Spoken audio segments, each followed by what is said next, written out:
বন্ধুরা, আমাদের নূপুর ভ্লগস গল্প চ্যানেলে আপনাদের সবাইকে স্বাগতম। আসমা ছিল ১৬ বছর বয়সী এক কম বয়সী ও সুন্দরী মেয়ে। আসমার ৩ ভাইবোন ছিল। প্রথমে তার বড় ভাই অনিকেত, যে ছিল ২২ বছর বয়সী এক যুবক, তারপর আসমা এবং সবশেষে একটি ছোট বোন যে ছিল ১২ বছর বয়সী। একদিন গ্রাম থেকে আসমার চাচার মৃত্যুর খবর এল। এটি শুনে আসমার মা-বাবা সিদ্ধান্ত নিলেন যে তারা দুজন ভাইবোন অর্থাৎ আসমা ও অনিকেতকে বাড়িতে রেখে যাবেন এবং ছোট বোনকে সাথে নিয়ে যাবেন, যাতে বাড়ি খালি না থাকে। আসমা তার মাকে বলল যে বড় ভাইকেই বাড়িতে থাকতে দাও আর আমাকেও সাথে নিয়ে যাও, কিন্তু মা এ কথা বলে আসমাকে নিয়ে যেতে অস্বীকার করলেন যে, মেয়ে, তোমার ও তোমার বড় ভাইয়ের পরীক্ষা আসন্ন, তাই তোমরা দুজন বাড়িতে থেকে পরীক্ষার প্রস্তুতি নাও। আমাদের তো গ্রামে অনেক দিন লাগবে, কারণ সেখানে আমাদের সব আত্মীয় আসবেন, যদি এমন দিন না আসত, তাহলে আজ এত বড় পদক্ষেপ নিতাম না। এখন আপনিও ভাবছেন যে এমন কি ঘটেছিল যে আসমা এত খারাপ কাজ করল। আসলে ঘটনাটি হল, আসমার ১০ম শ্রেণীর পরীক্ষা ছিল, আর বড় ভাই দ্বাদশ শ্রেণীর পরীক্ষার প্রস্তুতিতে ব্যস্ত ছিল। মা-বাবা দুজনকে বাড়িতে রেখে নিজেরা গ্রামের উদ্দেশ্যে রওনা হলেন। এখন আসমাও তার পরীক্ষার প্রস্তুতিতে ব্যস্ত হয়ে পড়ল, আর বড় ভাই তো ইতিমধ্যেই ঘণ্টার পর ঘণ্টা তার রুমে পরীক্ষার প্রস্তুতি নিত। কিন্তু মায়ের জায়গায় এখন আসমার দায়িত্ব হয়ে গেল যে সে বড় ভাইয়ের জন্য খাবার তৈরি করবে। আগে বাড়ির সব কাজ মাই করতেন। মা-বাবা যাওয়ার মাত্র ৩-৪ দিন পরের ঘটনা। একদিন অনিকেত বাড়ি এসে তার রুমের দরজা খুলল এবং কাউকে রুমে বসিয়ে সরাসরি কিচেনে চলে এল। আসমা তার রুমে বসে পড়াশোনা করছিল, যখন কিচেন থেকে বাসন নেওয়ার আওয়াজ শুনে সে কিচেনে গেল। সে দেখল যে ভাই কিচেন থেকে খাবারের প্লেট নিচ্ছে। আসমা বলল, দাও ভাই, আমি নিয়ে দিচ্ছি। অনিকেত বলল, ঠিক আছে, এবং এ কথা বলে সে তার রুমে চলে গেল এবং ভিতর থেকে দরজা বন্ধ করে দিল। আসমা খাবার প্লেটে করে তৈরি করে দিল এবং তার ভাইয়ের রুমের দিকে খাবার নিয়ে গেল। আসমা বাইরে থেকে দরজা নক করল, অনিকেত দরজা খুলে খাবারের প্লেট নিল। ফিরে যাওয়ার সময় তার নজর ভাইয়ের রুমে পড়ল এবং তার মনে হল যে রুমের ভিতরে কোনো মেয়ে আছে। এটি দেখে আসমা হতবাক হয়ে গেল, কিন্তু সে তার ভাইকে তা টের পেতে দিল না। অনিকেতেরও তো পুরো মনোযোগ শুধু খাবারের দিকেই ছিল। আর যেই সে আসমার হাত থেকে খাবার নিল, আসমা আর চোখে রুমের ভিতরে তাকিয়ে দেখছিল। অনিকেত তার যাওয়ার অপেক্ষায় ছিল, এবং যেই আসমা ফিরল সে তৎক্ষণাৎ দরজা ভিতর থেকে বন্ধ করে দিল।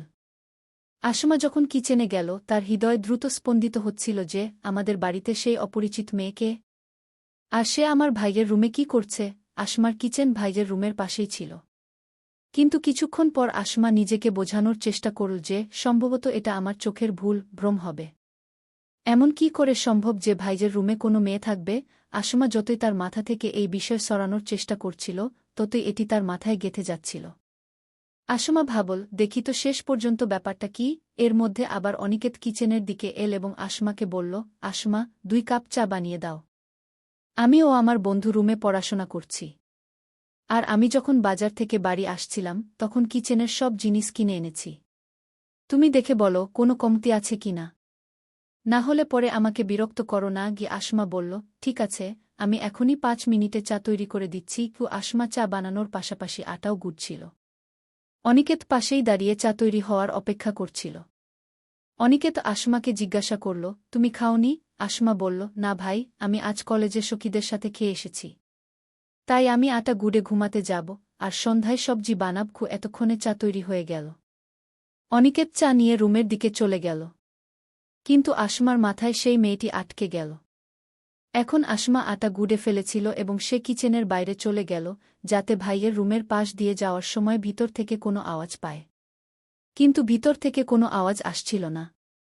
আসমার রুম ছিল 2য় তলায়। আসমা তার রুমে যাচ্ছিল, হঠাৎ তার আচরণ বদলাতে লাগল। আসলে সিঁড়ির পাশেই তার ভাইয়ের রুমের জানালা ছিল, এবং আসমা যখন আর থাকতে পারল না, তখন সে সেই জানালা দিয়ে উকি মারার সিদ্ধান্ত নিল। আসমাও দেখতে চাইল যে সত্যিই কি ভাইয়ের রুমে কোনো মেয়ে আছে নাকি এটা কি কোনো ভুল ছিল। আর যখন আসমা সিঁড়ি বেয়ে উঠে তার ভাইয়ের ঘরের জানালা দিয়ে উকি দিল, তখন সে এমন কিছু দেখল যে তার হৃদয় ও মন অস্থির হয়ে গেল। ঘরের ভিতরে আসমার ভাই আর সেই মেয়েটি একে অপরের উপর ছিল এবং তারা ক্রিকেট ম্যাচ খেলছিল। আসমা তাদের দেখে নিজেকে হারিয়ে ফেলল। আসমার বয়স মাত্র 16 বছর ছিল এবং সে প্রথমবার নারী ও পুরুষকে এমন সম্পর্কে জড়িত হতে নিজের চোখে দেখল। কিছুক্ষণ এমন দেখার পর সে স্তব্ধ হয়ে গেল এবং নিজের ঘরে গিয়ে ঘুমিয়ে পড়ল। কয়েক ঘণ্টা পর জোরে আওয়াজ হতে থাকলে আসমার চোখ খুলে গেল। সে দেখল সেই আওয়াজ নয়, বরং টেলিফোনের ঘণ্টা বাজছে। ঘুমের মধ্যে থাকায় সে নম্বরের দিকে মনোযোগ দেয়নি এবং ঘুমের মধ্যেই সে ফোন তুলে নিল।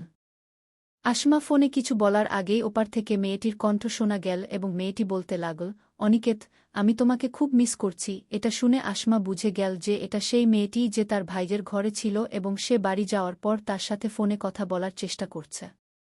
অনিকেত তার ঘরেই ছিল এবং যখন সে ফোনের ঘণ্টা শুনল তখন দৌড়ে উপরে চলে এল। সে তার ভাইকে উপরে আসতে দেখে তৎক্ষণাৎ মেয়েটির ফোন কেটে দিল এবং ঘুমের ভান করতে লাগল।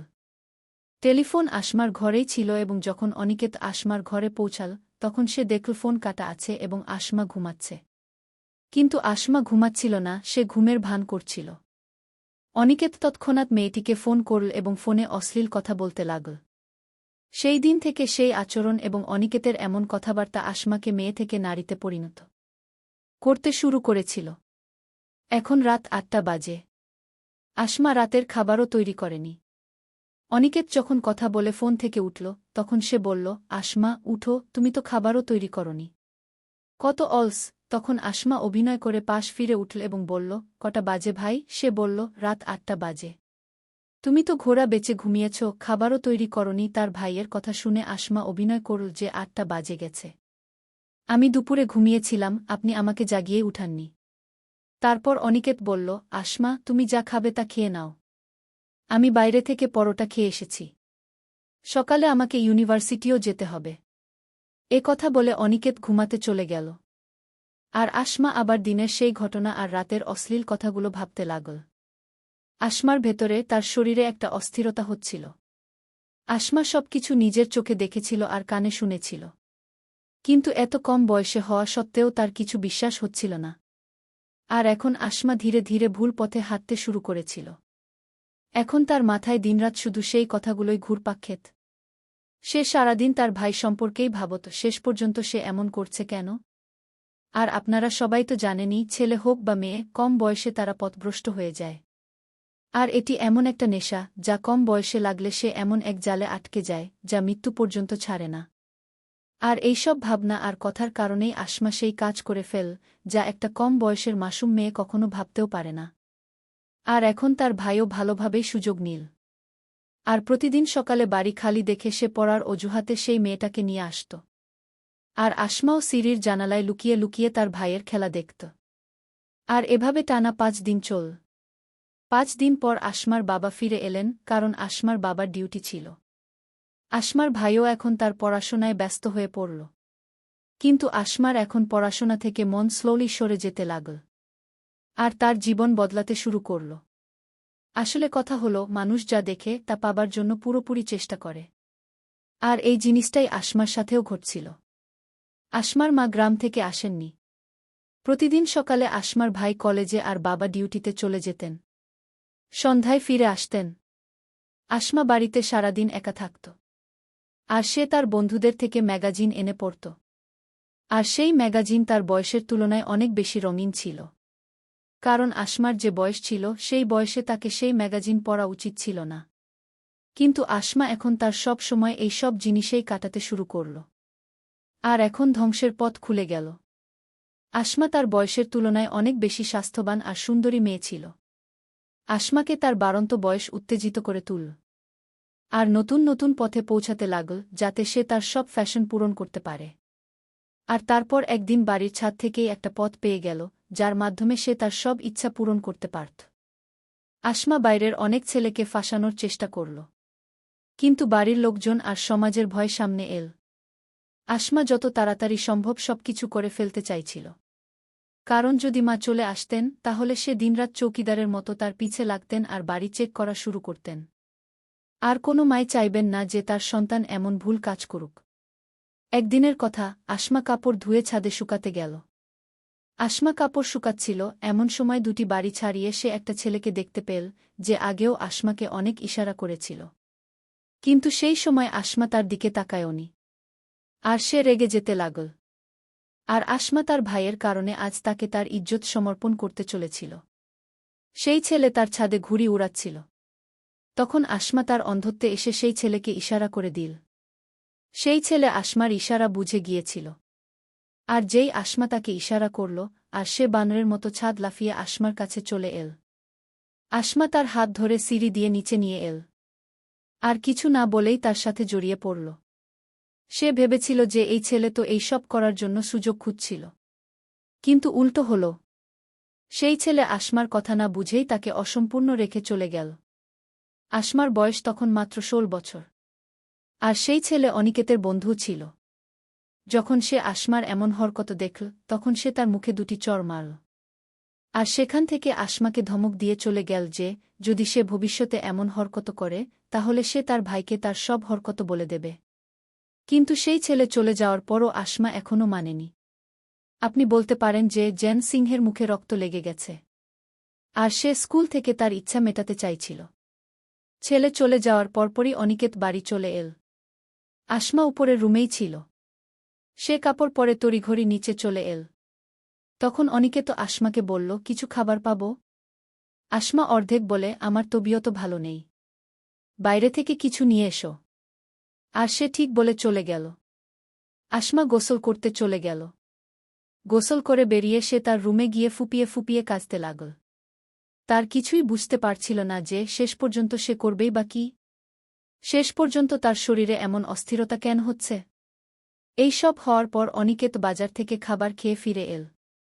আর উসানে আসমাকে ডাক দিলে আসমা যেন তার ভাইয়ের কণ্ঠ শুনতে পেয়ে তৎক্ষণাৎ নিচে নেমে এসে তাকে জড়িয়ে ধরে। অনিকেত কিছুই বুঝে উঠতে পারছিল না যে কি ঘটছে। আর যখন আসমা দরজার খিল বন্ধ করে দিল, তখনই তার বুঝতে বাকি রইল না যে আসমা আসলে কি চায়। সেই দিন দুজনেই তাদের সীমা অতিক্রম করে ফেলে। আকাশ এমন কাজ করল যা ভাইবোনের পবিত্র সম্পর্কে কলঙ্ক লেপে দিল। আজ যখন তারা এ কাজ করছিল, ঠিক তখনই আসমার মা এসে সব দেখে ফেলে। সে আর সহ্য করতে পারল না এবং রান্নাঘরে গিয়ে আত্মহত্যা করে। কয়েক ঘণ্টা পর যখন আসমার বাবা ডিউটি থেকে ফিরে এসে স্ত্রীর এমন অবস্থা দেখে, তিনিও কেঁদে ফেলেন। কিন্তু ততক্ষণে অনেক দেরি হয়ে গিয়েছিল। বাড়িতে পুলিশ এসে আসমা ও তার ভাইকে গ্রেফতারের জন্য প্রস্তুত ছিল। যখন আসমার বাবা এই খবর জানতে পারলেন, পুলিশ চলে যাওয়ার পর তিনিও বিষ খেয়ে আত্মহত্যা করলেন। এই গল্প থেকে আমরা শিখতে পারি যে শিশুদের সামনে এমন কোনো ভুল কাজ করা উচিত নয় যা তাদের মনকে বিভ্রান্ত করতে পারে। আমাদের সম্পর্কের মর্যাদা রক্ষা করা উচিত। তাই বন্ধুরা, যদি আপনাদের এই গল্পটি ভালো লেগে থাকে, তবে ভিডিওটি লাইক ও কমেন্ট করে অবশ্যই জানাবেন। চ্যানেলটি সাবস্ক্রাইব করতে ভুলবেন না। ধন্যবাদ। সঙ্গীত।